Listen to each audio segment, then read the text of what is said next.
You know when movement lawyer Olayemi Olurin joins us, it's gonna be good. Welcome back, Olay. How are you in the new year? Good, I'm good. I'm having a good new year. Thank you all for having me. It's always a pleasure. Let's get right into it. New York Governor Kathy Hochul outlined plans to tackle bail reform on Tuesday in her first State of the State address as elected governor. She said, quote, "Bail reform is not the primary driver of a national gun wave or a crime wave. It was created by a convergence of factors, including the pandemic all across the nation. But I will also say we can agree that the bail reform law as written leaves room for improvement." In her speech, she proposed doing away with a 2019 requirement that judges impose the least restrictive means of ensuring that defendants return to court when it comes to those accused of serious crimes. All right, Olay, I know you have thoughts on this. What should we know? Hochul is setting herself up for failure. I mean, this is the reality. Bail reform has been incredibly successful. Bail reform is not there, or bail rather in and of itself is not there to circumvent the entire criminal system and to hold people criminally responsible or incarcerated for things they've not been convicted of.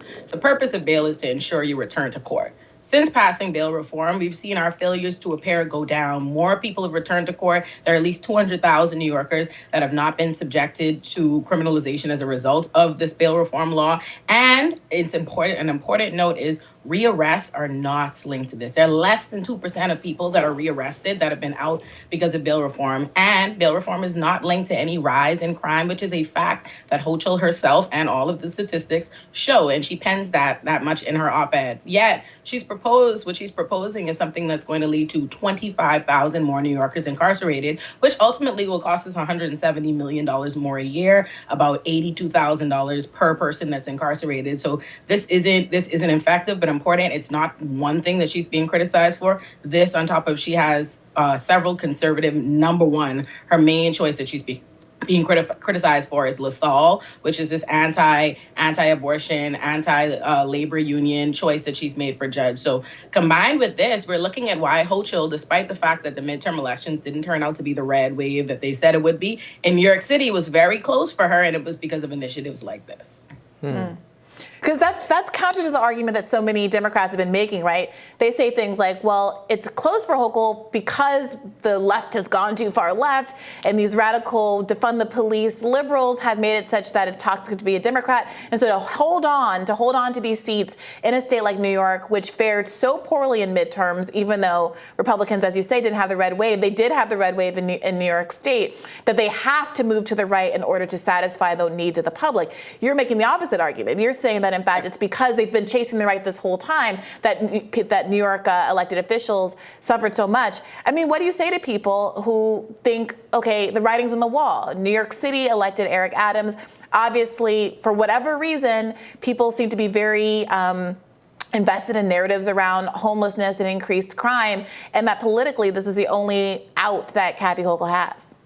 Well, important is we need to remember that Eric Adams' approval rating is in the toilet. That's an important fact. Eric Adams' existence is also a reflection of the fact that New York City is not this defund the police, radical, Democrat politicians that they're saying that we have and we're trying to get rid of. That's not the case. What we in fact have is a cop for mayor. We have a cop for mayor who pushed a lot of this fear mongering and a lot of this crime hysteria, and that harmed us in the election. They showed us that Lee Zeldin was able to invoke Eric Adams and his rhetoric on the campaign trail. It wasn't a matter of that people were rejecting these progressive notions or bail reform. What it was they were only being fed hysteria and crime and fear mongering in the first place. And people like Hochul did not do much of anything to push back because her policies and the things that she wants to implement are not particularly progressive themselves. But if it weren't for the fact that there were New York City council members, there were the AOCs, there were these progressive politicians that people like that came out at the end and basically tried to save her, she was looking at a loss. And it's because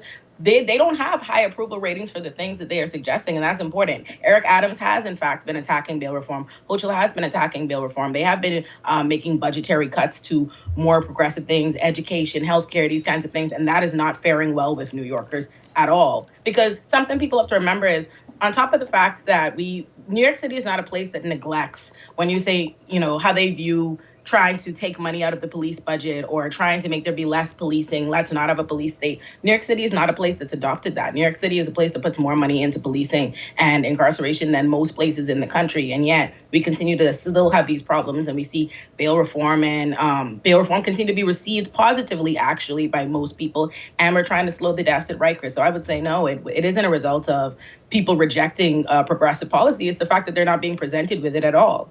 I don't know. That seems like the less straightforward explanation to me, that I guess progressives had to stay home because they didn't have a progressive to vote for.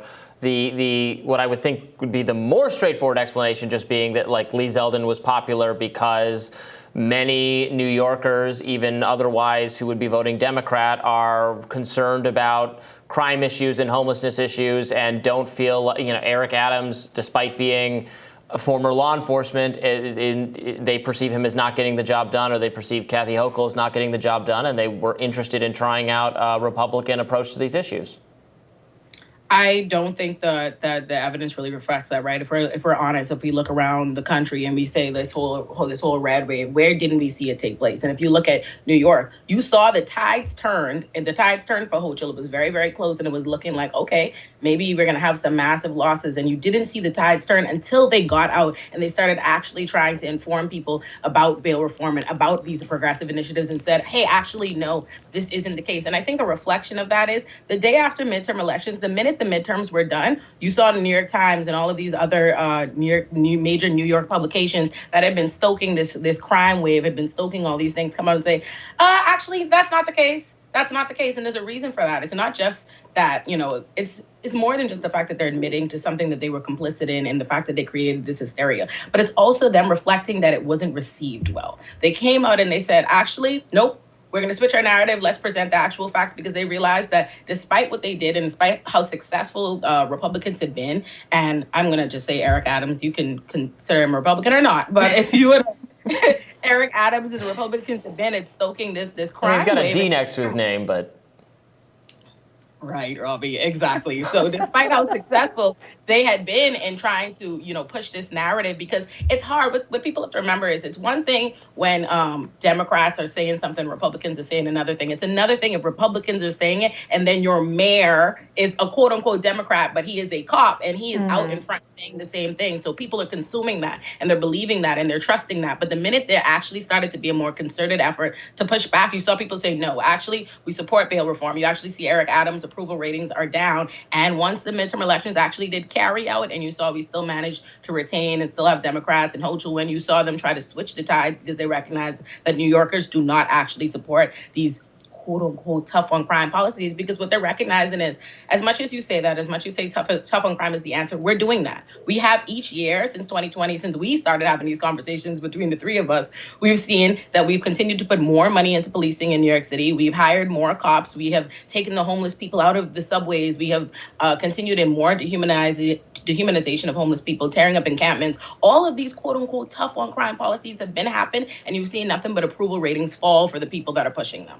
But is she then? I'm sorry. Is she politically naive then to be going forward with this, despite ultimately prevailing? And you're saying she would have done better if she'd been more progressive, or playing to progressive policy issues is what Dems should be doing. That's clearly not the message they're getting. So then you think they're politically not smart, or they haven't thought this through? They're wrong in their political assumptions.